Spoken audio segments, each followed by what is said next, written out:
everyone, it's Friday, so it's time for a reel. Now, I asked everyone this week for a name for the reel. Thank you so much, everyone, for all your enthusiasm about my reels. So it's nice to know that someone's actually going to watch them and it's a thing. So I will do more. However, I asked everyone for a name. Now, everybody was very keen about Filky Friday, but I have to say I didn't want to do like Chula's Chula Tuesday. So I didn't want to be like a Chula Tuesday, Filky Friday. I felt like it was a thing.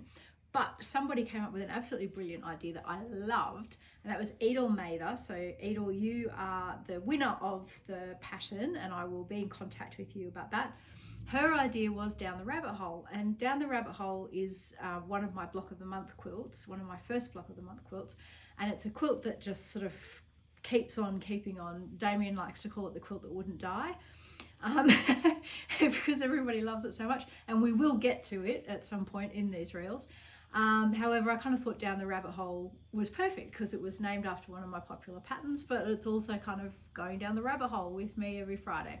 So with that in mind, welcome to Down the Rabbit Hole.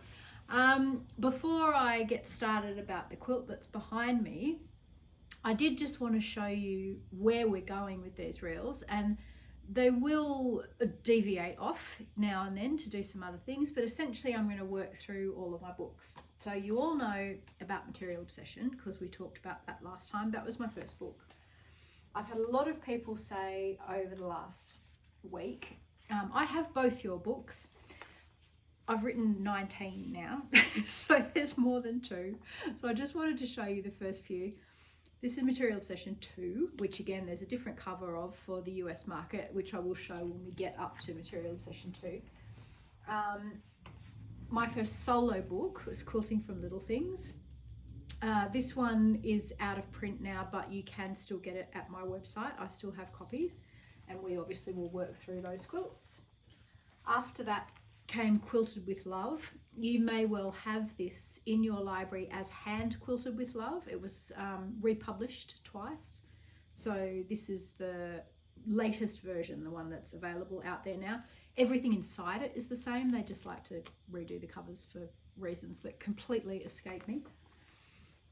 After that was Cute Little Quilts, which again, Little Quilts, which again is also available as Cute Little Quilts. Same book, different republishing.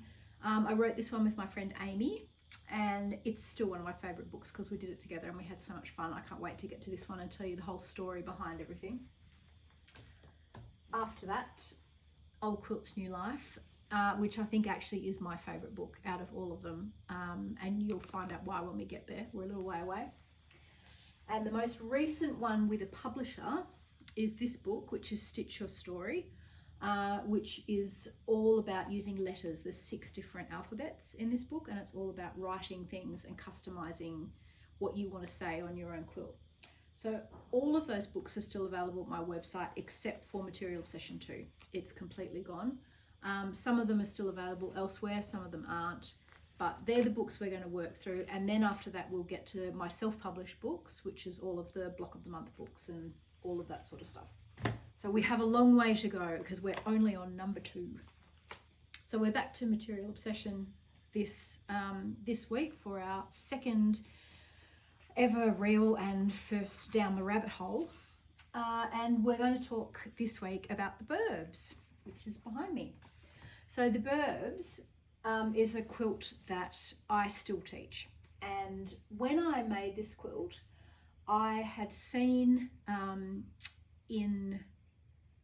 somewhere, I can't remember where. Anyway, I'd seen this wonderful mad little block. The internet really wasn't such a thing. So I think maybe I'd seen it in a magazine or something like that. This mad little block, and it was made by a woman called Freddie Moran. And I just thought that was absolutely amazing. So I resolved to find out a bit more about Freddie Moran and came across her wonderful, wonderful book with Gwen Marston. In fact, they've written 2 books. They wrote 2 books together. And I was so in love with it that I made this little quilt. Now, because I made it using sort of the recipe of their little wonky ladies and things, I felt that I should ask their permission before I did anything with it. And it certainly wasn't planned to go into the book when I made it. In fact, I don't think the book even existed. The idea of the book even existed when I made it. And so I wrote to Freddie and Gwen, because back in those days it wasn't such a thing to just get somebody's email address, and they certainly didn't have websites. So I wrote to both of them, and they both wrote back, which was absolutely lovely. I got their addresses from the publisher, and they both wrote back, and Gwen sort of said, yes, of course, you're welcome to use the pattern, and blah blah. And Freddie wrote back the most wonderful long letter, and it was the beginning of a friendship that lasted a long time. And she really was. She's passed away recently. Just one of the most inspirational, wonderful women, I think, in the quilting industry. Just amazing. Anyway, so that is where this pattern originated. Now, these days, like mine is completely different from hers. It's not a pattern so much as a recipe, and a lot of my techniques and what have you are slightly different than theirs. So I don't feel like I've copied them or been inspired by them, and Freddie would agree. She's actually been in my classes when I've taught this quilt in Sisters, not taken the class, but stuck her head in every 5 minutes to see what was going on because she couldn't help herself. But the Burbs, so it's all improv pieced. So improv piecing, if you've never done it before, basically means that there aren't any templates for this. There's no measurements. So when people make this quilt, they always ask me, where's the template for the dress? Where's the template for that? There are no templates. There's a recipe. So each doll is going to come out a completely different size. Each house is a different size. Everything is a completely different size. So you will never know when you make this quilt how big your quilt is going to turn up.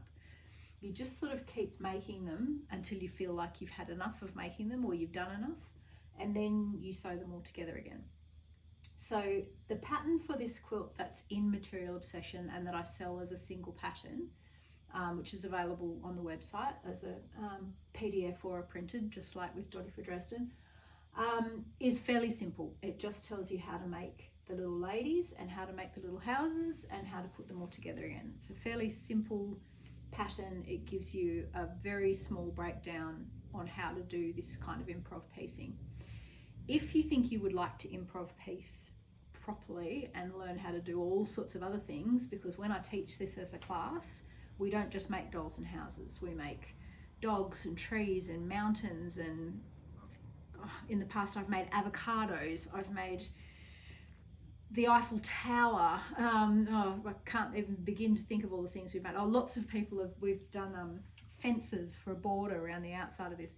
Once you learn the technique of how to do it, you can kind of make anything that you can put your mind to. It just gets more and more complex the more complex the shape is that you're making.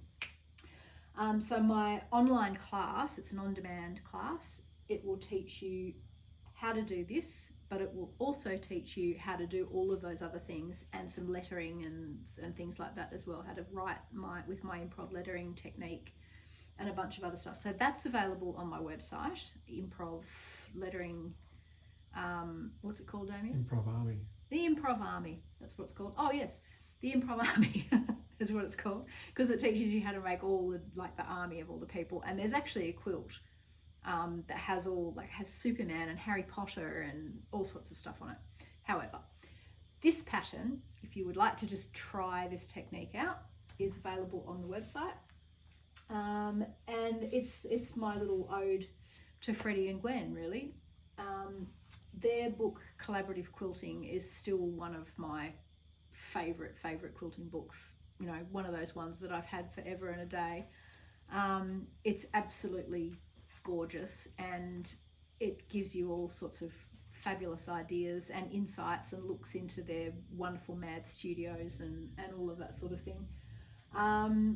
But this quilt will just give you a nice little fun go of it. The other thing I did on this is to put all of these little 3D flowers. So all of them are actually sort of free and not attached. And a lot of the little ladies anyway, have little free aprons, and it's a really fun. I used a Dresden plate wedge to make this little apron, and it's not attached. They've all got buttons on them, there's bits of lace. It's a really fun quilt if you're making it for a child, because provided they're past the age they eat the buttons, you can sew all sorts of fun things on there for them to find. Like that's got there's a little tiny ladybug in the center of that little ladybug button. You can put things in the windows of the houses. There's all sorts of things you can do to make this a really, really fun quilt. And I've big stitch hand quilted that as well, which was absolutely all I ever did back in the day. So that's the Burbs, and I hope you think it's a really fun quilt. It's still one of my faves, even after all these years. You can find it in Material Obsession, you can find it on my website, or you can take the class, and I hope you enjoy it. Now before I go, a lot of you were saying that you were really into the idea of me doing the little Dresden thing, and I will do that. Just give me a couple of weeks to get myself organised, and I will organise that and put it up. And yeah, next week, further down the rabbit hole. See you then.